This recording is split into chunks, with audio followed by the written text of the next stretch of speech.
Hello my YouTube friends, and I want to thank everyone for subscribing to my channel, Big Bill Anderson's Death Tours. Onward and upward, it's only going to get better. I have a lot of fantastic, spectacular places to go. In the upcoming weeks, I will be going back out to California, and I have some tremendous locations to share with all of you.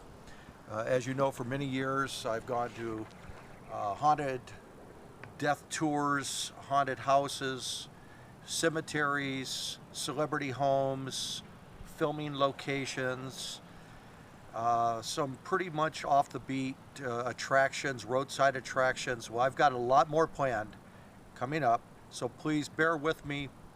As I've said before, and I'm not shy in saying it, I'm very green at this. This is something new for me.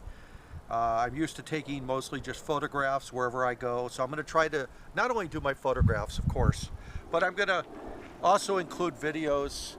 And today I am out here in the Mesa Cemetery, City of Mesa Cemetery in Mesa, Arizona, and today is the 26th of January, and I'm at a location right here for a man named Ernesto A. Miranda, 1941 to 1976. And if you don't know who Miranda is, might be a good thing, because it might mean that you've never been arrested. Because the first thing the police do now when they arrest you is they read you your Miranda rights. Well, it is because of the grave I'm at right now. This man, Ernesto Miranda, is the reason for all of that. And what happened was, on March 13th, 1963, Ernesto Miranda was arrested by officers of the Phoenix Police Department for stealing $4 from a bank worker and for the kidnap and rape of another woman. It was reported as an armed robbery, as well as he had a juvenile record and included rape, assault, and burglary as a juvenile. He's not a nice guy. The police took him into custody, transported him to the police station, and at the headquarters, the victim of the sexual assault was unable to identify Ernesto. And so Miranda was questioned for the crimes. And at the time, he was 23 years old. He had not even completed the 9th grade. He said he was innocent, and after 2 hours of interrogation, the police emerged from the room with a perhaps coerced confession. They had a signed paper saying that he did it, and at his trial, Miranda's defense team moved to suppress the confession.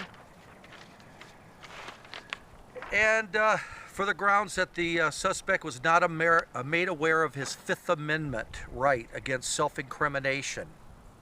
The confession was admitted into evidence, and Miranda was convicted of rape and sentenced to 20 to 30 years imprisonment for each charge. And the case was appealed to the Arizona Supreme Court, which affirmed that the court's decision was correct. The Arizona Supreme Court also said that their decision was heavily predicated on the fact that Miranda did have an attorney after he was arrested. But in 1966, the U.S. Supreme Court reviewed the confession and the officer's testimony, and Miranda's written confession was thrown out on a 5-4 ruling. So what ended up happening was this not so nice guy was ended up set free to roam the streets again.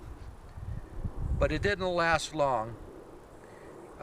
He was rearrested for carrying a gun, and as a convicted felon, he was not allowed to do that. So the police arrested him, threw him in jail again.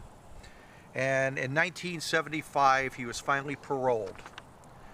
And upon his release, he continued his bad boy ways, hung around bars, hung around bad element of people. And one night on January 31st in 1976. There was a bar here in Phoenix called La Amapola. It has long since been torn down to make way for all the new buildings that are in Phoenix now, the skyscrapers that are here now. So Miranda was gambling with some guys that he had met in the bar. He was drinking, and apparently he lost $3 in a gambling bet playing poker, and he was very upset. Called these two men some names. They were Hispanic, illegal immigrants here in Phoenix. Called them some names, and then said, okay, I'm going to the bathroom. And he went to the bathroom, and as he came out, he was met with 2 knives stuck into his stomach. He was killed right on the spot. And in his pocket, Miranda's pocket, Ernesto Miranda's pocket, this man right here,